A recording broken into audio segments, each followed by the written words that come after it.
Dear students, നമ്മളിന്ന് എടുക്കാൻ പോകുന്നത് ജി എസ് ടിയെക്കുറിച്ചുള്ള ഒരു ക്ലാസ്സാണ്. അപ്പോൾ ജി എസ് ടി എന്ന് പറയുന്നത് +1 അക്കൗണ്ടൻസിയുടെ സിലബസിൽ കുറേ വർഷങ്ങളായിട്ടുണ്ട്. അപ്പോൾ ജി എസ് ടിയുടെ ക്ലാസ്സുകൾ നമ്മുടെ ചാനലിൽ അപ്ലോഡ് ചെയ്തിട്ടില്ലായിരുന്നു. ജി എസ് ടിയെക്കുറിച്ച് അറിയാൻ വേണ്ടി ആഗ്രഹിക്കുന്ന എല്ലാവർക്കും ഉപകാരപ്പെടുന്ന ഒരു ക്ലാസ് തന്നെയായിരിക്കും ഇത്. അപ്പോൾ ഇന്നത്തെ ക്ലാസ്സിൽ നമ്മൾ എടുക്കാൻ പോകുന്ന കാര്യങ്ങൾ ജസ്റ്റ് ഒന്ന് പറയാം. നമ്മൾ എന്താണ് ജി എസ് ടി, അതിൻ്റെ മീനിങ് നമ്മൾ പഠിക്കും. ഒപ്പം തന്നെ ജി എസ് ടിയുടെ മെയിൻ കോമ്പോണൻസ്, അതായത് C G S T, F G S T, I G S T, ഇതെന്താണെന്നുള്ളത് ഇതൊക്കെ നമ്മൾ വ്യക്തമായിട്ട് വളരെ ലളിതമായിട്ട് മലയാളം നോട്ട് ഉൾപ്പെടെ നൽകിക്കൊണ്ട് നിങ്ങൾക്ക് ഈ ഒരു ക്ലാസ്സിൽ പഠിക്കാനുള്ള അവസരം കിട്ടുന്നതാണ്. കൂടാതെ മൂന്നാമതായിട്ട് നമ്മൾ accounts involved in G S T accounting, നമുക്ക് ജി എസ് ടിയുമായിട്ട് ബന്ധപ്പെട്ട ജേണൽ എൻട്രീസ് എഴുതാനുള്ള പ്രോബ്ലംസ് വരാം. അപ്പോൾ ജേണൽ എൻട്രീസ് എഴുതണമെങ്കിൽ നമുക്ക് ജി എസ് ടിയുമായിട്ട് ബന്ധപ്പെട്ട അക്കൗണ്ട്സ് ഏതൊക്കെയാണെന്നുള്ളത് അറിഞ്ഞിരിക്കണം. അപ്പോൾ അത് നമ്മൾ ഇന്നത്തെ ക്ലാസ്സിൽ അതിൻ്റെ തിയറി പഠിക്കും. കൂടാതെ നമ്മൾ ഫീച്ചേഴ്സ് ഓഫ് ജി എസ് ടിയുടെ ഫീച്ചേഴ്സ്, അതുകൂടാതെ advantages and disadvantages of G S T. അപ്പോൾ ജി എസ് ടിയുമായിട്ട് ബന്ധപ്പെട്ട ബേസിക്കായിട്ട് നിങ്ങൾക്ക് എക്സാമിന് വരാൻ സാധ്യതയുള്ളതും നിങ്ങൾ പഠിച്ചിരിക്കേണ്ടതുമായിട്ടുള്ള ജി എസ് ടിയുമായിട്ട് ബന്ധപ്പെട്ട ബേസിക് തിയറീസ് എല്ലാം നമ്മൾ ഇന്നത്തെ ക്ലാസ്സിൽ കവർ ചെയ്യുന്നുണ്ട്. അതുകൂടാതെ നമ്മൾ ഇതിനെ ബേസ് ചെയ്തുകൊണ്ട് അടുത്ത ക്ലാസ്സിൽ നമ്മൾ ജേണൽ എൻട്രീസ് ഉൾപ്പെടുന്ന ഒരു പ്രോബ്ലം നമ്മൾ ഡിസ്കസ് ചെയ്യുന്നതായിരിക്കും. അപ്പോൾ ആ ഒരു ക്ലാസ് ഉടൻ തന്നെ അപ്ലോഡ് ചെയ്യുന്നതായിരിക്കും. അപ്പോൾ ഈ ക്ലാസ് നിങ്ങൾക്ക് ഉപകാരപ്പെടും തോന്നിക്കഴിഞ്ഞാൽ എല്ലാവരും ഒന്ന് വീഡിയോ ഒന്ന് ലൈക്ക് ചെയ്തേക്കുക. നിങ്ങളുടെ അഭിപ്രായങ്ങൾ കമൻറ്റ് ബോക്സിൽ കുറിക്കുക. നിങ്ങളുടെ ഫ്രണ്ട്സിനായിട്ടൊക്കെ ഒന്ന് ഷെയർ ചെയ്ത് കൊടുക്കുക. മറ്റ് ക്ലാസ്സുകൾക്ക് വേണ്ടി നിങ്ങൾക്ക് വീഡിയോയുടെ ഡിസ്ക്രിപ്ഷനിൽ ലിങ്കുകൾ നോക്കാവുന്നതാണ്. അപ്പോൾ നമുക്ക് നേരെ ക്ലാസ്സിലേക്ക് കിടക്കാം.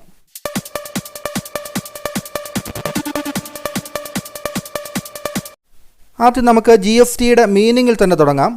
ജി എസ് ടിയുടെ ഫുൾ ഫോം നമുക്കറിയാം, ഗുഡ്സ് ആൻഡ് സർവീസ് ടാക്സ് എന്നുള്ളതാണ് അല്ലേ. അപ്പോൾ ജി എസ് ടിയുടെ ഫുൾ ഫോം ആദ്യം കൃത്യമായിട്ട് മനസ്സിലാക്കിയിരിക്കുക, ഗുഡ്സ് ആൻഡ് സർവീസ് ടാക്സ്. അപ്പോൾ what is G S T, what you mean by G S T എന്ന് ചോദിച്ചു കഴിഞ്ഞാൽ, G S T is a destination based single tax. അപ്പോൾ ജി എസ് ടി ഒരു ഡെസ്റ്റിനേഷൻ ബേസ്ഡ് ടാക്സ് ആണ്. Destination based tax എന്ന് വെച്ച് കഴിഞ്ഞാൽ ഉദ്ദേശിക്കുന്നത് ഒരു ഗുഡ്സ് അല്ലെങ്കിൽ സർവീസ് അന്തിമമായിട്ട് ആരാണോ ഉപയോഗിക്കുന്നത് അവരിൽ നിന്ന് ടാക്സ് ഈടാക്കുന്ന തരത്തിലാണ് ഈ ഒരു ജി എസ് ടി വിഭാവനം ചെയ്തിരിക്കുന്നത്, ജി എസ് ടി നടപ്പിലാക്കിയിരിക്കുന്നത്. അതുകൊണ്ടാണ് ഡെസ്റ്റിനേഷൻ എന്ന് പറയുന്നത്. അതിൻ്റെ അന്തിമ ഉപഭോക്താവ് ആരാണോ അവരിൽ നിന്നാണ് ഈ ഒരു ടാക്സ് പിരിച്ചെടുക്കുക. ഒപ്പം തന്നെ ഇതൊരു സിംഗിൾ ടാക്സ് ആണ്. സിംഗിൾ ടാക്സ് എന്ന് വെച്ച് കഴിഞ്ഞാൽ പലതരത്തിലുണ്ടായിരുന്ന മറ്റ് ഇൻഡയറക്റ്റ് ടാക്സുകൾ പലതും ഈ ഒരു ജി എസ് ടി വന്നതോടുകൂടി ഇല്ലാണ്ടായിട്ടുണ്ട്. നമുക്കറിയാം, ഇതിനു മുമ്പ് ഉണ്ടായിരുന്ന sales tax, value added tax VAT, അതുപോലെ എക്സൈസ് ഡ്യൂട്ടി പോലുള്ള പല ടാക്സുകളും ജി എസ് ടി വന്നതോടുകൂടി അത് ഇല്ലാണ്ടായിട്ടുണ്ട്. അപ്പോൾ അതിന് പകരം ഒരൊറ്റ നികുതിയായിട്ട് സിംഗിൾ ടാക്സ്, ഒരു നേഷനിൽ ഒറ്റ നികുതി എന്നുള്ള ഒരു കോൺസെപ്റ്റിലാണ് ജി എസ് ടി വർക്ക് ചെയ്യുന്നത്. നോക്കുക, in G S T person who bears the ultimate economic burden of the tax is consumer.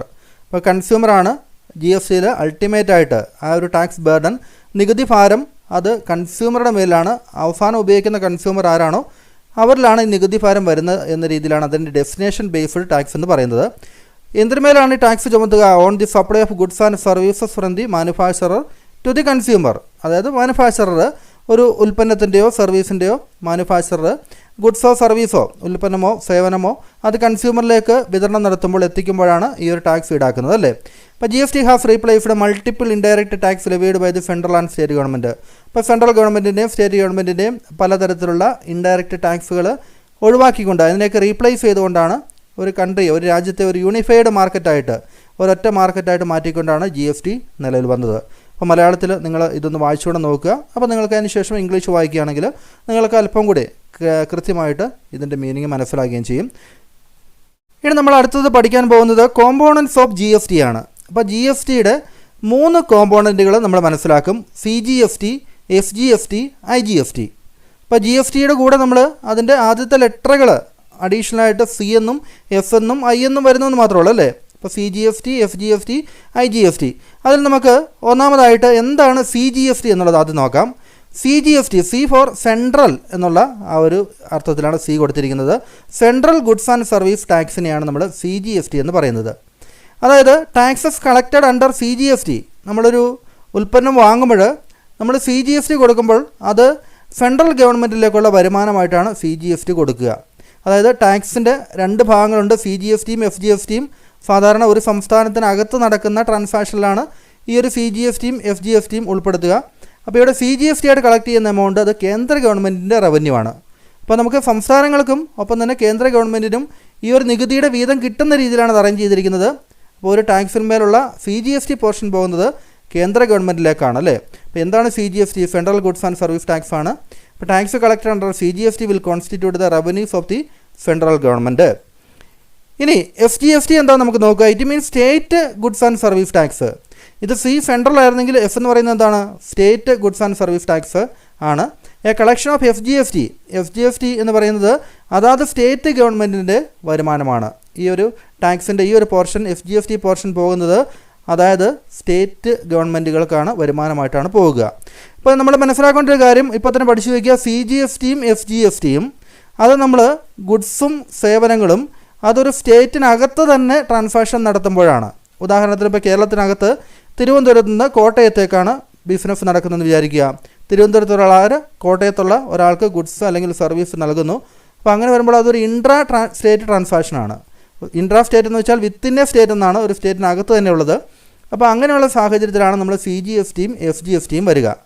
അപ്പോൾ നമുക്ക് അങ്ങനെയാണെങ്കിൽ രണ്ട് സംസ്ഥാനങ്ങൾ തമ്മിലുള്ള ഏതെങ്കിലും ഒരു ബിസിനസ് ആണെങ്കിലോ ഗുഡ്സിൻ്റെയോ സർവീസിൻ്റെയോ കൈമാറ്റമാണ് രണ്ട് സംസ്ഥാനങ്ങൾ തമ്മിൽ നടക്കുന്നതെങ്കിലോ അവിടെയാണ് നമുക്ക് IGST ആപ്ലിക്കബിൾ ആവുന്നത്. IGST integrated goods and service tax എന്നാണ്. അപ്പോൾ നമുക്കിനി അടുത്തായിട്ട് അത് നോക്കുക. IGST means integrated goods and service tax. Revenue collected under IGST is divided between central and state government as per the rate specified by the government. അപ്പോൾ IGST ആയിട്ട് രണ്ട് സംസ്ഥാനങ്ങൾ തമ്മിൽ നടക്കുന്ന ഗുഡ്സിൻ്റെയോ ഒപ്പം തന്നെ സർവീസിൻ്റെയോ കൈമാറ്റങ്ങൾ അവിടെ IGST ടാക്സ് ആണ് ഈടാക്കുക. അപ്പോൾ ഈ ഒരു ടാക്സ് കേന്ദ്ര ഗവൺമെൻറ് ആദ്യം അത് പിരിക്കുകയും പിന്നീട് അതിൻ്റെ ഒരു വിഹിതം അത് സ്റ്റേറ്റ് ഗവൺമെൻറ്റുകൾക്ക് അതുമായിട്ട് ആ ട്രാൻസാക്ഷനുമായിട്ട് ബന്ധപ്പെട്ട സ്റ്റേറ്റ് ഗവൺമെൻറ്റുകൾക്ക് കൈമാറുകയാണ് ചെയ്യുക. അത് അവർ തമ്മിൽ ഏത് റേഷ്യോയിലാണ് ഈ ഒരു ടാക്സ് ഡിവൈഡ് ചെയ്തെടുക്കുക എന്നുള്ളത് അവർ തീരുമാനിക്കും. IGST is charged on transfer of goods and services from one state to another. IGST എന്ന് വെച്ച് കഴിഞ്ഞാൽ അത് ഒരു സ്റ്റേറ്റും മറ്റൊരു സ്റ്റേറ്റിലേക്ക് ഗുഡ്സ് ആൻഡ് സർവീസ് ട്രാൻസാക്ഷൻ നടത്തുമ്പോഴാണ് IGST ടാക്സ് ആപ്ലിക്കബിൾ ആവുന്നത്. ഇങ്ങനെ രണ്ട് സ്റ്റേറ്റുകൾ തമ്മിലുള്ള ട്രാൻസാക്ഷൻ പറയുന്നത് ഇൻ്റർ സ്റ്റേറ്റ് ട്രാൻസാക്ഷൻ എന്നുള്ളതാണ്. ഇൻ്റർ സ്റ്റേറ്റ് എന്ന് വെച്ച് കഴിഞ്ഞാൽ അന്തർ സംസ്ഥാന എന്നുള്ള മലയാള അർത്ഥത്തിൽ പറയും. അതായത് രണ്ട് സ്റ്റേറ്റുകൾ തമ്മിലുള്ള ട്രാൻസാക്ഷൻ അതിന് ഇൻ്റർ സ്റ്റേറ്റ് ട്രാൻസാക്ഷൻ എന്ന് പറയും. അപ്പോൾ അങ്ങനെ രണ്ട് സംസ്ഥാനങ്ങൾ തമ്മിലുള്ള ബിസിനസ് ട്രാൻസാക്ഷനിലാണ് IGST integrated goods and service tax ചുമത്തുക. Import of goods and service are also covered under IGST. നമ്മൾ ഗുഡ്സോ സർവീസോ മറ്റ് രാജ്യങ്ങളിൽ നിന്ന് വേറെ രാജ്യത്തിൽ നിന്ന് ഇങ്ങോട്ട് ഇമ്പോർട്ട് ചെയ്യുമ്പോൾ അത് നമ്മൾ IGSTയുടെ പരിധിയിലാണ് വരുന്നത് എന്നുള്ളതും ഈ സമയത്ത് ഓർത്തിരിക്കുക. അപ്പോൾ ഇത്രയൊക്കെയാണ് മെയിൻ കോമ്പോണൻസ് ഓഫ് GSTയുടെ 3 പ്രധാനപ്പെട്ട കോമ്പോണൻറ്റുകൾ. ഇതിനെക്കുറിച്ച് നമ്മൾ വ്യക്തമായിട്ട് മനസ്സിലാക്കിയിരിക്കണം. CGSTയും FGSTയും അത് നമ്മൾ ഒരു സംസ്ഥാനത്തിനകത്ത് തന്നെ നടക്കുന്ന ട്രാൻസാക്ഷനാണ് FGSTയും CGSTയും ടാക്സ് ഈടാക്കുക. അത് രണ്ട് സംസ്ഥാനങ്ങൾ തമ്മിലുള്ള ട്രാൻസാക്ഷൻ ആണെങ്കിൽ അവിടെ വരുന്നത് IGST മാത്രമാണല്ലേ. ആ കാര്യം കൃത്യമായിട്ട് ഓർത്തിരിക്കുക. ഇനി നമ്മൾ പഠിക്കാൻ പോകുന്നത് GST അക്കൗണ്ടിംഗ് ആണ്. അതായത് അക്കൗണ്ടിങ്ങിൽ എങ്ങനെയാണ് GST രേഖപ്പെടുത്തുക. അപ്പോൾ നമ്മൾ ഗുഡ്സോ വാങ്ങുമ്പോഴും വിൽക്കുമ്പോഴും ഇനി നമ്മൾ GST ഉൾപ്പെടുത്തിക്കൊണ്ടുള്ള GST അക്കൗണ്ടുകൾ ഉൾപ്പെടുത്തിക്കൊണ്ടുള്ള ജേണൽ എൻട്രിയാണ് നമുക്ക് എഴുതേണ്ടത്. അപ്പോൾ നമ്മൾ അടുത്ത ക്ലാസ്സിൽ ജേണൽ എൻട്രി എഴുതാൻ വേണ്ടി പഠിക്കും. ആ ഒരു ക്ലാസ് കൃത്യമായിട്ട് നിങ്ങൾക്ക് മനസ്സിലാകണമെങ്കിൽ ഈ പറയുന്ന കാര്യങ്ങൾ നിങ്ങൾ നന്നായിട്ട് മനസ്സിലാക്കിയിരിക്കണം. വളരെ സിമ്പിളായിട്ടുള്ള കാര്യങ്ങൾ തന്നെയാണ്. ഞാനത് സിമ്പിളായിട്ട് തന്നെ പറഞ്ഞു തരാൻ വേണ്ടി ശ്രമിക്കാം. നോക്കുക, accounts involved in GST accounting. GST അക്കൗണ്ടിങ്ങിൽ ഇൻക്ലൂഡ് ആയിരിക്കുന്ന ഒന്നാമത്തെ അക്കൗണ്ട് നമ്മൾ പഠിക്കാൻ പോകുന്നത് ഇൻപുട്ട് CGST അക്കൗണ്ടാണ്. Input CGST account. അപ്പോൾ ഓൾറെഡി എന്താണ് CGST എന്നുള്ളത് നമ്മൾ പഠിച്ചു കഴിഞ്ഞു അല്ലേ. Central goods and service tax ആണ് CGST എന്ന് പറയുന്നത്. അപ്പോൾ അത് ഇൻപുട്ട് CGST അക്കൗണ്ടാണ്. അതായത് അക്കൗണ്ടിങ്ങിൽ നമ്മൾ എഴുതുമ്പോൾ നേരിട്ട് നമ്മൾ CGST അക്കൗണ്ട് എന്നല്ല എഴുതുന്നത്. ഒന്നെങ്കിൽ ഇൻപുട്ട് CGST അക്കൗണ്ട് അല്ലെങ്കിൽ ഔട്ട്പുട്ട് CGST അക്കൗണ്ട്. ഈ രണ്ട് രീതിയിലാണ് നമ്മളതിനെ കാണിക്കുക. ഇപ്പോൾ എപ്പോഴാണ് നമ്മൾ ഇൻപുട്ട് CGST അക്കൗണ്ട് എന്ന് എഴുതുന്നത് എന്നുള്ളത് നമുക്കിപ്പോൾ നോക്കാം. Tax paid at the time of intra state transaction നടക്കുമ്പോൾ, അതായത് ഒരു സംസ്ഥാനത്തിനുള്ളിൽ തന്നെയുള്ള രണ്ട് സ്ഥലങ്ങളിലേക്ക് ഈ ഒരു വ്യാപാരം നടക്കുമ്പോഴാണ് ഇതിനെ നമ്മൾ ഇൻപുട്ട് CGST അക്കൗണ്ട് ആയിട്ട് രേഖപ്പെടുത്തുക. അപ്പോൾ ഇൻട്രാ സ്റ്റേറ്റ് എന്ന് വെച്ച് കഴിഞ്ഞാൽ ഓർത്തിരിക്കേണ്ടത് എന്താണ്? വിത്തിൻ എ സ്റ്റേറ്റ് ആണ്, ഒരു സ്റ്റേറ്റിനുള്ളിൽ തന്നെ നടക്കുന്ന ട്രാൻസാക്ഷൻ ആണല്ലേ. അതാണ് ഈ ഒരു ബ്രാക്കറ്റ് പറഞ്ഞിരിക്കുന്നത്. ഇത് നിങ്ങൾ എഴുതണം നിർബന്ധമില്ല. എന്താണ് ഇൻട്രാ സ്റ്റേറ്റ് എന്നുള്ളതിൻ്റെ എക്സ്പ്ലനേഷനാണ് ഈ പറഞ്ഞിരിക്കുന്നത്. Purchaser and seller belongs to the same state. Goods വാങ്ങിക്കുന്ന ആളും വിൽക്കുന്ന ആളും ഒരു സ്റ്റേറ്റിനകത്ത് തന്നെയുള്ള ആളാണെങ്കിലാണ് അതിനാണ് ഇൻട്രാ സ്റ്റേറ്റ് എന്ന് പറയുന്നത്. അപ്പോൾ അങ്ങനെ പർച്ചേസ് ചെയ്യുമ്പോഴാണല്ലേ. ഇപ്പോൾ ഇൻട്രാ സ്റ്റേറ്റ് പർച്ചേസിലാണ് ഇൻപുട്ട് CGST അക്കൗണ്ട് ഉപയോഗിക്കുന്നത്. അപ്പോൾ നിങ്ങൾ ഇപ്പോൾ തന്നെ പഠിച്ചിരിക്കാം, ഇൻപുട്ട് എന്ന് വെച്ച് കഴിഞ്ഞാൽ പർച്ചേസുമായിട്ട് ബന്ധപ്പെട്ട അക്കൗണ്ടാണ് അല്ലേ. അപ്പോൾ ഇൻപുട്ട് പർച്ചേസ് ഔട്ട്പുട്ട് എന്ന് വെച്ച് കഴിഞ്ഞാൽ സെയിൽസുമായിട്ട് ബന്ധപ്പെട്ടതാണ്. Output sales. അപ്പോൾ അങ്ങനെ തന്നെ ഓർത്തിരിക്കുക, മാറിപ്പോകാതെ ഇൻപുട്ട് പർച്ചേസ് ഔട്ട്പുട്ട് സെയിൽസ് നിങ്ങൾ പഠിച്ച് മനസ്സിൽ ഉറപ്പിക്കുക. അപ്പോൾ ഇവിടെ നമ്മൾ ഇൻപുട്ട് CGST എന്ന് പറയുമ്പോൾ പർച്ചേസ് ചെയ്യുമ്പോൾ നമ്മൾ രേഖപ്പെടുത്തുന്ന CGST പോർഷനാണ്. അത് ഇൻപുട്ട് CGST എന്നാണ് രേഖപ്പെടുത്തുക. ഇതിനെ നമ്മളൊരു അസറ്റായിട്ടാണ് ട്രീറ്റ് ചെയ്യുക. അസറ്റ് ആകുമ്പോൾ നമ്മൾ എന്ത് ചെയ്യണം? ജേണൽ എൻട്രിയിൽ അതിനെ ഡെബിറ്റ് ചെയ്യണം അല്ലേ? എല്ലാ അസറ്റുകളും നമ്മൾ ഇങ്ങോട്ട് നമുക്ക് അസറ്റ് കിട്ടുമ്പോൾ നമ്മളതിനെ ഡെബിറ്റ് ചെയ്യുകയാണ് അല്ലേ? അപ്പോൾ അതുപോലെ ഇവിടെ ഇൻപുട്ട് CGSTയെ നമ്മളൊരു ആസ്തിയായിട്ട് അസറ്റായിട്ട് രേഖപ്പെടുത്തുന്നു.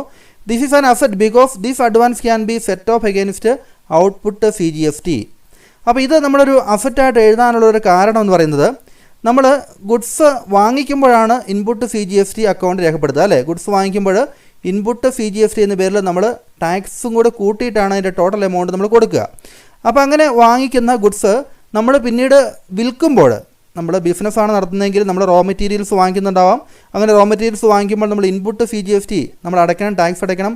ഈ ഒരു ടാക്സ് നമ്മൾ ആ ഗുഡ്സ് പിന്നീട് വിൽക്കുമ്പോൾ നമുക്ക് ടാക്സ് കളക്ട് ചെയ്യുന്നുണ്ട് നമ്മളല്ലേ? അതായത് മറ്റൊരു കൺസ്യൂമറിൽ നിന്ന് ആ ഗുഡ്സിന്മേലുള്ള എമൗണ്ടിന്മേൽ നമ്മൾ ടാക്സ് കളക്ട് ചെയ്യുന്നുണ്ട്.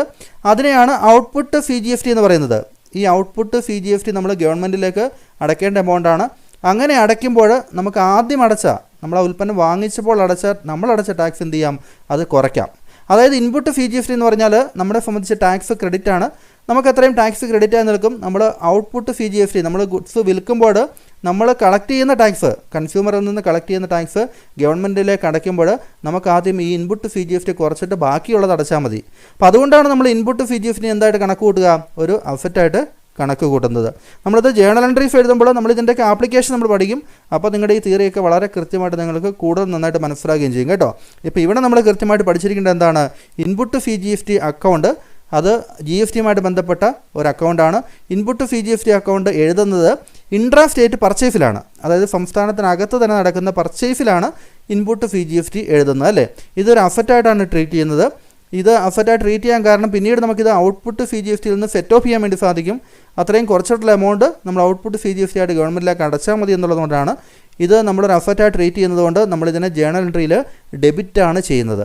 ഇത്രയും കാര്യങ്ങളാണ് നമ്മൾ ഇൻപുട്ട് CGST അക്കൗണ്ടുമായിട്ട് ബന്ധപ്പെട്ട് പഠിക്കുന്നത്. അവസാനം നിങ്ങൾക്ക് ഒരു പിക്ചർ രൂപത്തിൽ ഞാനിത് പറഞ്ഞു തരാം. അപ്പോൾ നിങ്ങൾക്ക് ഇച്ചിരി ക്ലിയർ ആയിട്ട് നിങ്ങൾക്ക് മനസ്സിലാകുകയും ചെയ്യും കേട്ടോ. അടുത്ത അക്കൗണ്ട് നമ്മൾ പഠിക്കുന്നത് ഇൻപുട്ട് SGST അക്കൗണ്ടാണ്. അപ്പോൾ നമുക്കറിയാം ഇൻട്രാ സ്റ്റേറ്റ് പർച്ചേസിൽ രണ്ട് അക്കൗണ്ടുകൾ, രണ്ട് ടാക്സ് വരുന്നുണ്ട്. അത് ഒന്ന് CGSTയും FGSTയും ആണല്ലേ? CGSTയും FGSTയും. അപ്പോൾ അതുകൊണ്ട് തന്നെ ഈ വരുന്ന രണ്ടാമത്തെ അക്കൗണ്ട് എന്താണ്? ഇൻട്രാ സ്റ്റേറ്റ് പർച്ചേസ് നടക്കുമ്പോൾ വരുന്ന രണ്ടാമത്തെ അക്കൗണ്ട് എന്ന് വെച്ചാൽ ഇൻപുട്ട് SGST ആണ്. ഇൻട്രാ സ്റ്റേറ്റ് ട്രാൻസാക്ഷൻ നടക്കുമ്പോൾ, അത് പർച്ചേസ് ആകുമ്പോൾ തീർച്ചയായിട്ടും അതിന് ഇൻപുട്ട് SGST കൂടെ അവിടെ നമ്മൾ ഡെബിറ്റ് ചെയ്യേണ്ടതാണ്. അതായത് സ്റ്റേറ്റ് ഗവൺമെൻറ്റിലേക്ക് നമ്മൾ അടയ്ക്കുന്ന GSTയുടെ പോർഷനാണ് FGST. അത് ഇൻപുട്ടായിട്ട് നമ്മൾ എടുക്കുന്നതിന് കാരണം എന്താണ്? പിന്നീട് നമുക്കതിനെ ഔട്ട്പുട്ട് FGSTയുമായിട്ട് നമുക്കതിനെ സെറ്റ് ഓഫ് ചെയ്യാൻ വേണ്ടി സാധിക്കും. ഇവിടെ എന്താണ്? ഇതൊരു അസറ്റ് തന്നെയാണ്. ഇതിനെ നമുക്ക് ഡെബിറ്റ് ചെയ്യേണ്ടതുണ്ടല്ലേ? അപ്പോൾ ഇവിടെ ഇൻട്രാ സ്റ്റേറ്റ് പർച്ചേസ് നടക്കുമ്പോൾ, ഒരു സംസ്ഥാനത്തിനകത്ത് തന്നെ നടക്കുന്ന സാധനങ്ങളുടെയോ സേവനങ്ങളുടെയോ കൈമാറ്റം നടത്തുമ്പോൾ നമ്മൾ ഡെബിറ്റ് ചെയ്യേണ്ട രണ്ട് അക്കൗണ്ടുകൾ നമ്മളിപ്പോൾ പരിചയപ്പെട്ടു. ഒന്നാമത്തത് ഇൻപുട്ട് CGSTയും രണ്ടാമത്തത് ഇൻപുട്ട് FGSTയും അല്ലേ? അപ്പോൾ ഈ രണ്ട് കാര്യങ്ങൾ, ഈ രണ്ട് അക്കൗണ്ടുകൾ പഠിച്ചു വയ്ക്കുക. ഇനി വരുന്ന മൂന്നാമത്തെ അക്കൗണ്ടാണ് ഇൻപുട്ട് IGST അക്കൗണ്ട്. അപ്പോൾ IGST എന്ന് വെച്ച് കഴിഞ്ഞാൽ നമ്മൾ ആദ്യം തന്നെ മനസ്സിലാക്കേണ്ടത് IGST വരുന്നത് ഇൻ്റർ സ്റ്റേറ്റ് ട്രാൻസാക്ഷനിലാണ്. ഇൻ്റർ സ്റ്റേറ്റ് ട്രാൻസാക്ഷനിൽ. അപ്പോൾ ഇൻ്റർ സ്റ്റേറ്റ് എന്ന് വെച്ചാൽ നമുക്കറിയാം, ഒന്നുകൂടെ പറയുന്നു, രണ്ട് സംസ്ഥാനങ്ങൾ തമ്മിൽ, ഒരു സംസ്ഥാനത്തുള്ള, അതായത് കേരളത്തിൽ നിന്ന്, തിരുവനന്തപുരത്ത് നിന്ന് നമ്മൾ തമിഴ്നാട്ടിൽ ചെന്നൈയിലേക്ക് ഗുഡ്സ് ട്രാൻസ്ഫർ ചെയ്യുന്നു അല്ലേ? ഗുഡ്സ് വിൽക്കുന്നു. അപ്പോൾ ആ സമയത്ത് സെയിൽസിൻ്റെ സമയത്തും IGST വരും. ഗുഡ്സ് നമ്മൾ ചെന്നൈയിൽ നിന്ന് കേരളത്തിലേക്ക് വാങ്ങിക്കുന്നു. അപ്പോൾ പർച്ചേസ് ആണല്ലേ? അപ്പോൾ ഇൻ്റർ സ്റ്റേറ്റ് പർച്ചേസ് നടക്കുമ്പോഴും നമ്മളിതിനെ രേഖപ്പെടുത്തണം. അപ്പോൾ ഇൻ്റർ സ്റ്റേറ്റ് പർച്ചേസാണ് നടത്തുന്നതെങ്കിൽ അതെന്താണ്? ഇൻപുട്ട് IGST ആണല്ലേ? പർച്ചേസുമായിട്ട് ബന്ധപ്പെട്ടാണ് എപ്പോഴും ഇൻപുട്ട് IGST അക്കൗണ്ട് വരിക. അല്ലെങ്കിൽ ഇൻപുട്ട് എന്നുള്ള പദം എപ്പോഴും എന്താണ്? പർച്ചേസുമായിട്ട് ബന്ധപ്പെട്ട് മാത്രമാണ് നമ്മൾ ഉപയോഗിക്കുന്നത് അല്ലേ? It is also treated as an asset. ഇതിനെയും ഒരു അസറ്റായിട്ടാണ് ട്രീറ്റ് ചെയ്യുന്നത്. കാരണം എന്താണ്? പിന്നീട് ഔട്ട്പുട്ട് IGST ഇനത്തിൽ നമ്മൾ ഗവൺമെൻറ്റിലേക്ക് അടയ്ക്കേണ്ട, സെയിൽസ് നടക്കുമ്പോൾ നമ്മൾ ടാക്സ് കളക്ട് ചെയ്യുന്നത് ഗവൺമെൻറ്റിലേക്ക് അടയ്ക്കണം. അങ്ങനെ അടയ്ക്കുമ്പോൾ നമുക്ക് ആദ്യം അടച്ച ഈ വാങ്ങിച്ചപ്പോൾ അടച്ച, ഉൽപ്പന്നം വാങ്ങിച്ചപ്പോൾ നമ്മൾ അടച്ച ഇൻപുട്ട് IGST അക്കൗണ്ട്, അതിൽ നിന്നുള്ള എമൗണ്ട് നമുക്ക് കുറച്ചിട്ട് ബാക്കിയുള്ളത് അടച്ചാൽ മതി അല്ലേ? അപ്പോൾ ഇവിടെ ഇൻപുട്ട് IGST അക്കൗണ്ട് ഏത് സമയത്ത് ഉപയോഗിക്കുന്നത് ഓർത്തിരുന്നോണം. അത് ഇൻ്റർ സ്റ്റേറ്റ്, രണ്ട് സംസ്ഥാനങ്ങൾ തമ്മിൽ വ്യാപാരം നടക്കുമ്പോഴാണ്. ഇൻ്റർ സ്റ്റേറ്റ് പർച്ചേസിൻ്റെ സമയത്താണ് അല്ലേ? ഇൻ്റർ സ്റ്റേറ്റ് പർച്ചേസ് നടക്കുമ്പോഴാണ് ഇൻപുട്ട് IGST നമ്മൾ രേഖപ്പെടുത്തുക. ഇനി നമ്മൾ നാലാമതായിട്ട് പഠിക്കുന്നത് ഔട്ട്പുട്ട് CGST അക്കൗണ്ടാണ്. അപ്പോൾ നമ്മൾ ആദ്യം പഠിച്ച കാര്യങ്ങൾ എന്തൊക്കെയായിരുന്നു? Input CGST, input FGST, input IGST അല്ലേ? അപ്പോൾ അതെല്ലാം പർച്ചേസുമായിട്ട് ബന്ധപ്പെട്ടതായിരുന്നു. ഇനി നമ്മൾ അതുപോലെ തന്നെ output CGST, output FGST, output IGST ഈ 3 കാര്യങ്ങൾ കൂടി പഠിക്കും. ഔട്ട്പുട്ട് എന്ന് വെച്ച് കഴിഞ്ഞാൽ എന്താണ്? അത് സെയിൽസുമായിട്ട് ബന്ധപ്പെട്ടതാണ് അല്ലേ? അപ്പോൾ ഔട്ട്പുട്ട് CGST എന്ന് പറയാൻ കാരണം അത് എന്തായിരിക്കും? ഇൻട്രാ സ്റ്റേറ്റ് ആണല്ലേ? കാരണം CGST വരുന്നത് ഇൻട്രാ സ്റ്റേറ്റിലാണ്. ഒരു സംസ്ഥാനത്തിനകത്ത് തന്നെ നടക്കുന്ന വ്യാപാരത്തിലാണ് നമ്മൾ CGST ടാക്സ് ഏർപ്പാടാക്കുന്നത് അല്ലേ? അപ്പോൾ നമ്മൾ വിൽപ്പന നടക്കുമ്പോൾ നമ്മൾ കളക്ട് ചെയ്യുന്ന ടാക്സിനെയാണ്, കൺസ്യൂമറുടെ കയ്യിൽ നിന്ന് നമ്മൾ കളക്ട് ചെയ്യുന്ന ടാക്സാണ് ഔട്ട്പുട്ട് CGST അല്ലേ? ഈ ഒരു ഔട്ട്പുട്ട് CGST എന്ന് വെച്ച് കഴിഞ്ഞാൽ ഇതെന്ത് ചെയ്യണം? ആ ടാക്സ് കളക്ട് ചെയ്ത് നമ്മൾ എന്ത് ചെയ്യണം? അതൊരു ലയബിലിറ്റിയാണ്. അത് സെൻട്രൽ ഗവൺമെൻറ്റിലേക്ക് നമ്മൾ അടയ്ക്കേണ്ട എമൗണ്ട് ആണല്ലേ? അപ്പോൾ അങ്ങനെ അടയ്ക്കേണ്ട എമൗണ്ട് ആയതുകൊണ്ട് നമ്മൾ എന്ത് ചെയ്യണം? അതിനെ ഔട്ട്പുട്ട് CGST ആയിട്ട് നമ്മളിവിടെ രേഖപ്പെടുത്തി വെക്കേണ്ടതാണ്. CGST നമുക്കറിയാം, അത് central goods and service tax ആണല്ലേ? അത് സെൻട്രൽ ഗവൺമെൻറ്റിന് അവകാശപ്പെട്ടതാണ്, അവർക്കുള്ള റവന്യൂ ആണ്. അപ്പോൾ നമ്മളെ സംബന്ധിച്ച്, കമ്പനിയെ സംബന്ധിച്ച് അതൊരു ലയബിലിറ്റിയാണ്. അതുകൊണ്ട് ഔട്ട്പുട്ട് CGST എന്ന പേരിൽ നമ്മൾ ക്രെഡിറ്റ് ആണ് ചെയ്യേണ്ടത് എന്നുള്ളത് കൃത്യമായിട്ട് മനസ്സിലാക്കിയിരിക്കുക. പിന്നെ അടുത്തത് എന്തായിരിക്കും? അങ്ങനെയാണെങ്കിൽ ഔട്ട്പുട്ട് FGST ഉണ്ടാവും അല്ലേ? അത് സ്റ്റേറ്റ് ഗവൺമെൻറ്റിനുള്ള വരുമാനമാണ്. നമ്മളെ സംബന്ധിച്ച് അത് ലയബിലിറ്റിയാണ്. നമ്മൾ വിൽപ്പന നടത്തുമ്പോൾ അല്ലേ, ഇൻട്രാ സ്റ്റേറ്റ് വിൽപ്പന നടത്തുമ്പോൾ വരുന്ന മറ്റൊരു അക്കൗണ്ടാണ് ഔട്ട്പുട്ട് FGST അല്ലേ? അപ്പോൾ ഇൻട്രാ സ്റ്റേറ്റ് ഒരു സംസ്ഥാനത്തിനകത്ത് തന്നെ നടക്കുന്ന, വിത്തിൻ എ സ്റ്റേറ്റ് നടക്കുന്ന ട്രാൻസാക്ഷനിലാണ്. അത് സെയിൽസ് ആകുമ്പോൾ അതിന് ഔട്ട്പുട്ട് FGST എന്ന് പറയും. അത് പർച്ചേസ് ആയിരുന്നെങ്കിൽ നമ്മൾ ഇൻപുട്ട് FGST എന്ന് എഴുതിയിരുന്നു അല്ലേ? അത് നമ്മൾ നേരത്തെ പഠിച്ചു. അപ്പോൾ സെയിൽസ് ആകുമ്പോൾ, സെയിൽസ് എന്ന് വെച്ചാൽ ഔട്ട്പുട്ട് സെയിൽസ് അല്ലേ? ഔട്ട്പുട്ട് സെയിൽസ്, ഇൻപുട്ട് പർച്ചേസ്, അങ്ങനെ പഠിച്ചു വെക്കണം ഞാൻ പറഞ്ഞു. അപ്പോൾ ഔട്ട്പുട്ട് FGST ഉണ്ട്. അത് ഇൻട്രാ സ്റ്റേറ്റ് സെയിൽസ് നടക്കുമ്പോൾ 2 ടാക്സാണ് വരുന്നത്. ഇൻട്രാ സ്റ്റേറ്റ് സെയിൽസ് ആകുമ്പോൾ അത് ഔട്ട്പുട്ട് FGSTയും ഒപ്പം തന്നെ ഔട്ട്പുട്ട് CGST അല്ലേ? ഈ 2 കാര്യങ്ങൾ ഇൻട്രാ സ്റ്റേറ്റ് സെയിൽ വരുന്നുണ്ട്. അത് നമ്മളെ സംബന്ധിച്ച് ലയബിലിറ്റിയാണ്. അത് സ്റ്റേറ്റ് ഗവൺമെൻറ്റിലേക്ക് അടയ്ക്കേണ്ട എമൗണ്ടാണ്. അതുകൊണ്ട് തന്നെ ഔട്ട്പുട്ട് FGST ലയബിലിറ്റി ആയതുകൊണ്ട് നമ്മൾ എന്ത് ചെയ്യണം? ജേണൽ എൻട്രിയിൽ അതിനെ ക്രെഡിറ്റ് ചെയ്യേണ്ടതാണ്. ഇനി അടുത്തത് നമ്മൾ നോക്കുന്നത് ഔട്ട്പുട്ട് IGST ആണല്ലേ?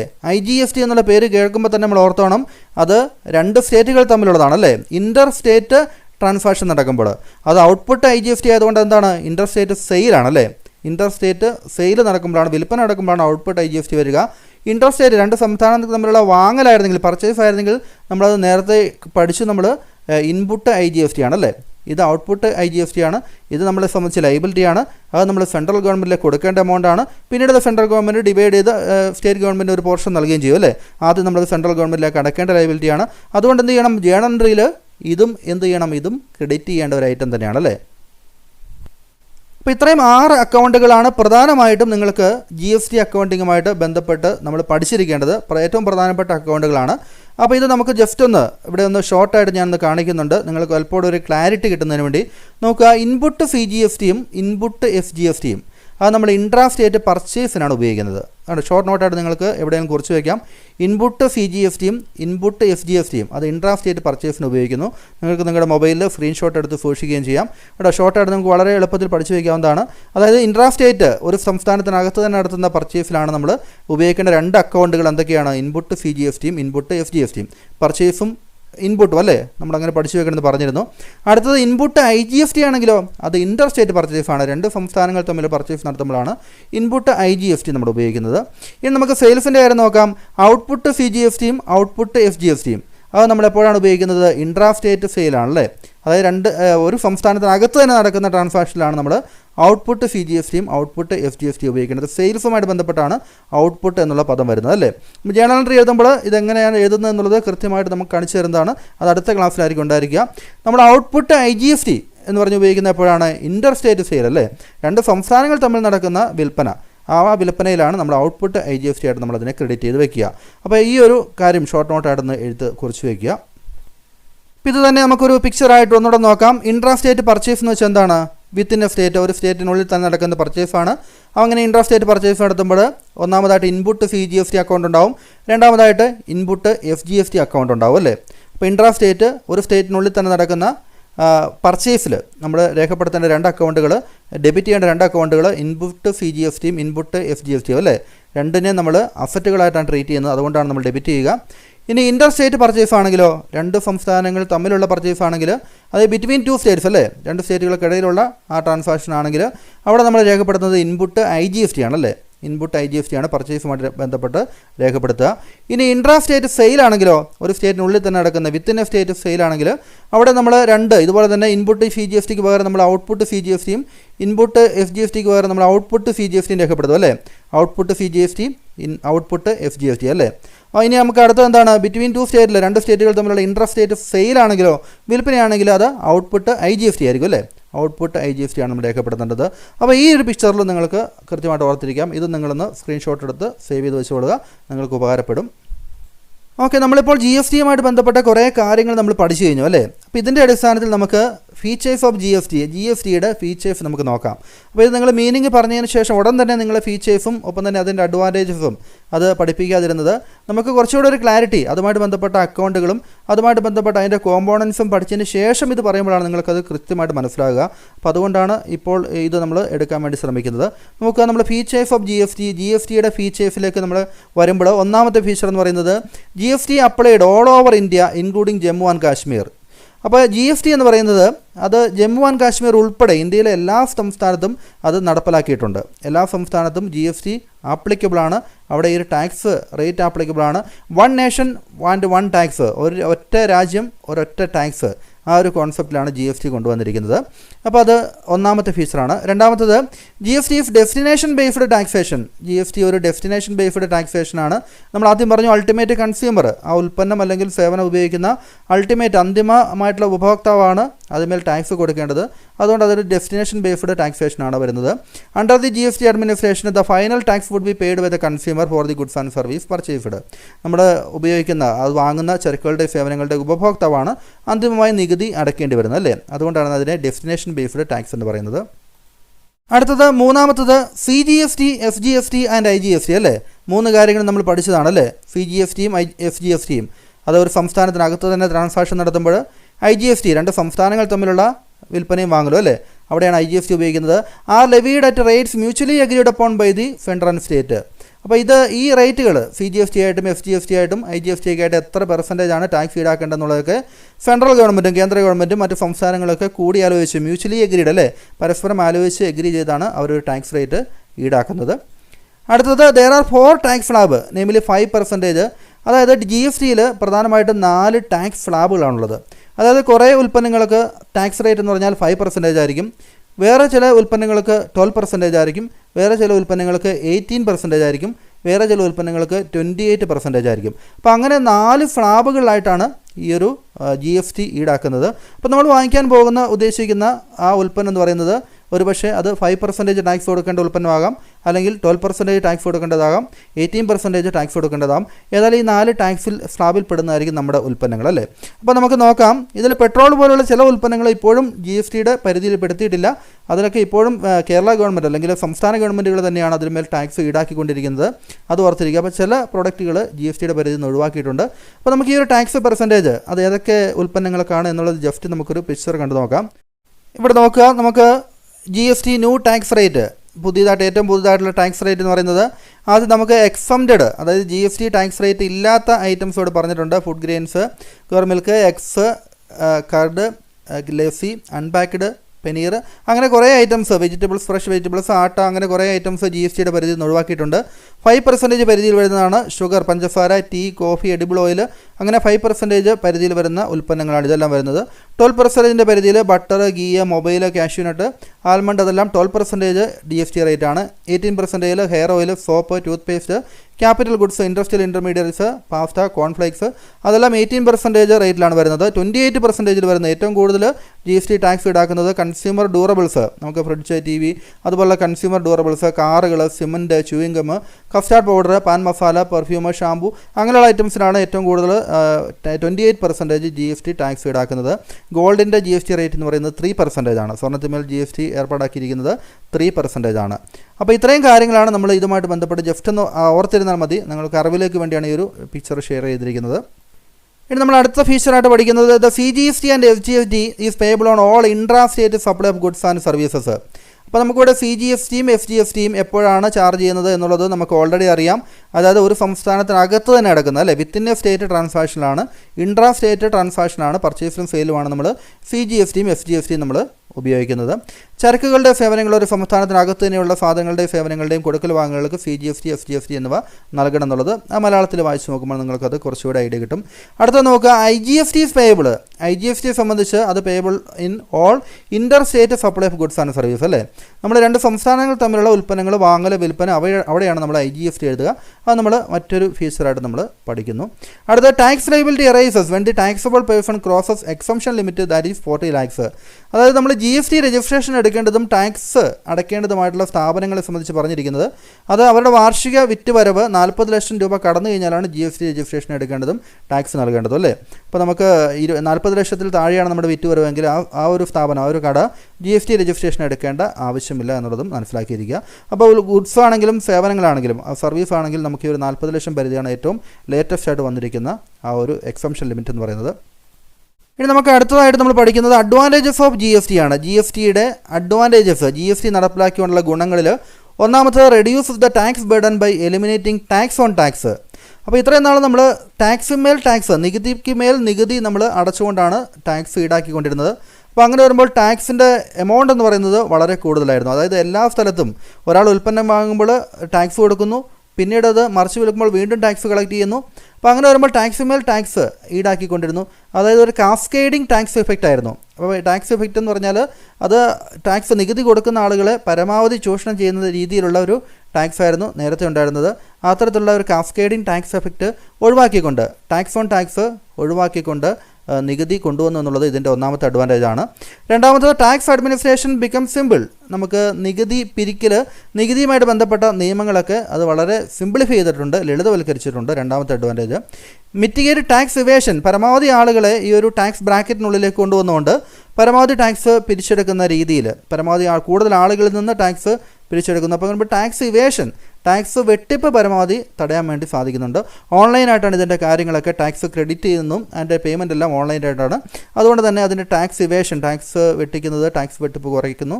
അടുത്തത് broaden the organised segment of the economy and boost the tax revenue. കൂടുതൽ ആളുകളെ ഈ ഒരു ടാക്സ് ബ്രാക്കറ്റിലേക്ക്, ടാക്സിൻ്റെ പരിധിയിലേക്ക് കൊണ്ടുവന്നുകൊണ്ട് അത് എക്കോണമിയിലേക്ക് കൂടുതൽ ഇൻകം, നികുതി ഇനത്തിൽ കേന്ദ്ര ഗവൺമെൻറ്റിനും സംസ്ഥാന ഗവൺമെൻറ്റുകൾക്ക് വരുമാനം കിട്ടുകയും ടാക്സ് റവന്യൂ അങ്ങനെ കൂടുതൽ കളക്ട് ചെയ്യുന്നതിനൊക്കെ ഇത് സഹായിക്കുന്നുണ്ട്.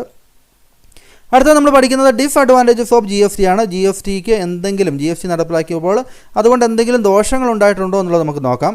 The tax on services would go up substantially. അതായത് GST കൊണ്ടുവന്നപ്പോൾ പലപ്പോഴും സർവീസിൻ്റെ ടാക്സ് നേരത്തെ ഉണ്ടായതിനുള്ളതിനേക്കാളും ചില കാര്യങ്ങളിൽ കൂടിയിട്ടുണ്ട്. അപ്പോൾ നേരത്തെ 14% ആണെങ്കിൽ അത് 18% വരെ ആയിട്ടുണ്ട് ടാക്സ്. അതായത് ഉദാഹരണത്തിന് GST വന്നപ്പോൾ ഇൻഷുറൻസ് പ്രീമിയത്തിന് മേലുള്ള ടാക്സ്, എയർ ടിക്കറ്റ്, വിമാന ടിക്കറ്റുകൾ വാങ്ങിക്കുമ്പോൾ ടാക്സൊക്കെ പണ്ടതിനേക്കാളും കൂടുതൽ എക്സ്പെൻസീവ് ആയിട്ടുണ്ട്. അടുത്തത് there will be dual control on every business by central and state government. Tax പിരിക്കുന്നത് ഇത് സെൻട്രൽ ഗവൺമെൻറ്റും സ്റ്റേറ്റ് ഗവൺമെൻറ്റും കൂടിയാണല്ലേ. അപ്പോൾ ഒരുമിച്ച് രണ്ടുപേരുടെ ഒരു നിയന്ത്രണം ഈ ഒരു ടാക്സിലുണ്ടാകും. അപ്പോൾ fulfilment cost will be high. Fulfilment cost ഇവിടെ കൂടുതലായിരിക്കും. ഫുൾഫിൽമെൻറ്റ് കോസ്റ്റ് എന്ന് പറയുമ്പോൾ ഇപ്പോൾ രണ്ട് ഗവൺമെൻറ്റുകളുടെയും, കേന്ദ്ര ഗവൺമെൻറ്റിൻ്റെയും സംസ്ഥാന ഗവൺമെൻറ്റുകളുടെയും ഈ ടാക്സുമായിട്ട് ബന്ധപ്പെട്ട നിയമങ്ങൾ കൃത്യമായിട്ട് പാലിക്കുന്നുണ്ടെന്ന് ഓരോ കമ്പനികളും ഉറപ്പുവരുത്തണം, ഓരോ സ്ഥാപനങ്ങളും ഉറപ്പുവരുത്തണം. അതിൻ്റെ സോഫ്റ്റ്വെയറുകളും മറ്റു കാര്യങ്ങളൊക്കെ നമ്മൾ വാങ്ങിക്കേണ്ടി വന്നേക്കാം. അതിൻ്റെ സോഫ്റ്റ്വെയർ, ഹാർഡ്വെയർ അത് ഉപയോഗിക്കാൻ അറിയാവുന്ന ആളുകൾ, അപ്പോൾ അത്തരത്തിലുള്ള ആളുകളെയൊക്കെ നമ്മൾക്ക് ഉപയോഗപ്പെടുത്തേണ്ടി വരും. അപ്പോൾ അങ്ങനെ വരുമ്പോൾ ഇതിൻ്റെ വരുന്ന ആ ഒരു GST നടപ്പിലാക്കുമ്പോൾ അത് സ്ഥാപനങ്ങളൊക്കെ സംബന്ധിച്ച് അതൊരു കൂടുതൽ ചിലവ് കൊണ്ടുവരുന്നുണ്ട്. അതൊരു ഡിസഡ്വാൻറ്റേജ് ആണ്. Then all credit will be available from online connectivity with GST network. അതായത് നമുക്ക് ഇൻപുട്ട് ക്രെഡിറ്റ്, നമ്മൾ നേരത്തെ വാങ്ങിച്ചപ്പോൾ അടച്ച ടാക്സ് പിന്നീട് നമ്മൾ ടാക്സ് കേന്ദ്ര ഗവൺമെൻറ്റിലേക്കോ മറ്റ് ഗവൺമെൻറ്റിലേക്കോ അടയ്ക്കുമ്പോൾ നമുക്ക് കുറച്ച് കിട്ടുമെന്ന് പറഞ്ഞല്ലേ, അതിനെയാണ് ഇൻപുട്ട് ക്രെഡിറ്റ് എന്ന് പറയുന്നത്. ഈ ഇൻപുട്ട് ക്രെഡിറ്റൊക്കെ വരുന്നത് ഓൺലൈനായിട്ടാണ്. അപ്പോൾ ഓൺലൈനായിട്ട് നമ്മൾ കണക്ടിവിറ്റി നമുക്കുണ്ടായിരിക്കണം. അതുകൊണ്ട് തന്നെ ചെറിയ ബിസിനസ്സുകൾക്ക് ഇത്തരത്തിലുള്ള ERP സോഫ്റ്റ്വെയറുകൾ, അതായത് എൻ്റർപ്രൈസ് റിസോഴ്സ് പ്ലാനിങ് സോഫ്റ്റ്വെയറുകൾ, ഹാർഡ്വെയറുകൾ, അതിനുവേണ്ട ആളുകൾ അവരെയൊക്കെ അറേഞ്ച് ചെയ്യുന്നതിന് വേണ്ടി കൂടുതൽ പണച്ചിലവ് ഉണ്ടാകുന്നുണ്ട്. Then petroleum products don't fall under the GST slab. ഇതുവരെയും പെട്രോളിയം പ്രൊഡക്റ്റിനെ ഈ GSTയുടെ പരിധിയിലേക്ക് കൊണ്ടുവന്നിട്ടില്ല. Petrol and petroleum products have not been included in the scope of GST until now. State ഗവൺമെൻറ്റാണ് ഇപ്പോഴും പെട്രോളിയത്തിലേക്ക് നികുതി ചുമത്തിക്കൊണ്ടിരിക്കുന്നത്. അപ്പോൾ നമുക്ക് അറിയാം, പരമാവധി നമുക്ക് GST പരമാവധി 30% ആണ് വരുന്നത്. അപ്പോൾ ഈ 30% കൂടാതെ ഇപ്പോൾ ഏകദേശം 40-നും 50-നും ഇടയ്ക്ക് പെർസെൻറ്റേജ് നികുതിയാണ് പെട്രോളിയത്തിലൊക്കെ സ്റ്റേറ്റ് ഗവൺമെൻറ്റുകൾ ചുമത്തിക്കൊണ്ടിരിക്കുന്നത് അല്ലേ. അപ്പോൾ അതുകൊണ്ട് തന്നെ ഇത് പെട്രോളിയം എന്ന് പറയുന്ന ആ ഒരു ഉൽപ്പന്നം അത് GSTയുടെ പരിധിയിലേക്ക് കൊണ്ടുവരാത്തത് നമുക്കൊരു ഡിസഡ്വാൻറ്റേജ് ആയിട്ട് ചൂണ്ടിക്കാണിക്കാൻ വേണ്ടി സാധിക്കും. അപ്പോൾ ഇത്രയും കാര്യങ്ങളാണ് നമ്മൾ ഇന്നത്തെ ക്ലാസ്സിൽ ഉൾപ്പെടുത്തിയിരിക്കുന്നത്. അപ്പോൾ അടുത്ത ക്ലാസ്സിൽ നമ്മൾ പഠിക്കാൻ പോകുന്നത് അക്കൗണ്ടിങ് എൻട്രീസ് ആണ് under the goods and service tax. അതായത് നമുക്ക് GSTയുമായിട്ട് ബന്ധപ്പെട്ട ജേണൽ എൻട്രീസ് എങ്ങനെ എഴുതണം എന്നുള്ളത് ഒരു ക്വസ്റ്റ്യൻ വെച്ചുകൊണ്ട് നമ്മൾ കൃത്യമായിട്ട് അടുത്ത ക്ലാസ്സിൽ പഠിച്ചെടുക്കും. അപ്പോൾ അത് പഠിക്കുന്നതിന് മുമ്പായിട്ട് ഈ ഒരു ക്ലാസ് കണ്ട് നിങ്ങൾ കൃത്യമായിട്ട് അതിൽ ബന്ധപ്പെട്ടിരിക്കുന്ന അക്കൗണ്ടുകൾ ഏതൊക്കെയാണ്, ഏതൊക്കെ സന്ദർഭത്തിലാണ് ഇപ്പോൾ input FGST, input IGST, input CGST അത്തരം കാര്യങ്ങളൊക്കെ എപ്പോഴാണ് ഉപയോഗിക്കുന്നത്, നമുക്ക് പർച്ചേസിൻ്റെ സമയത്താണ് നമുക്കറിയാം. അത് ഔട്ട്പുട്ട് CGST, ഔട്ട്പുട്ട് IGST അങ്ങനത്തെ കാര്യങ്ങളൊക്കെ ഉപയോഗിക്കുന്നത് സെയിൽസിൻ്റെ സമയത്താണ്. ആ കാര്യങ്ങളൊക്കെ ഒന്ന് കൃത്യമായിട്ട് ഓർത്തിരിക്കുക. അപ്പോൾ അത് വെച്ചുകൊണ്ട് നമുക്ക് വളരെ സിമ്പിളായിട്ട് നേരത്തെ തന്നെ ജേണൽ എൻട്രി എഴുതാനൊക്കെ നമ്മൾ കഴിഞ്ഞ ക്ലാസ്സിൽ പഠിച്ചതാണ്. അപ്പോൾ അതിൻ്റെയൊക്കെ ലിങ്കുകൾ ഈ വീഡിയോ ഡിസ്ക്രിപ്ഷനിൽ കൊടുത്തിട്ടുണ്ട്. അപ്പോൾ അതൊക്കെ കണ്ട് നന്നായിട്ട് പഠിച്ചു വയ്ക്കുക. +1 അക്കൗണ്ടൻസിയുടെ എല്ലാ ക്ലാസ്സുകളും ഓൾമോസ്റ്റ് എല്ലാ ക്ലാസ്സുകളും നമ്മൾ കവർ ചെയ്തിട്ടുണ്ട്. അപ്പോൾ ഏതെങ്കിലും ലിങ്ക് നിങ്ങൾക്ക് കിട്ടാത്തുണ്ടെങ്കിൽ കമൻറ്റ് ബോക്സിൽ ചോദിക്കുക, നിങ്ങൾക്കത് ലിങ്ക് ഇട്ട് തരുന്നതാണ്. അപ്പോൾ നമുക്ക് മറ്റൊരു ക്ലാസ്സുമായി വീണ്ടും കാണാം. താങ്ക്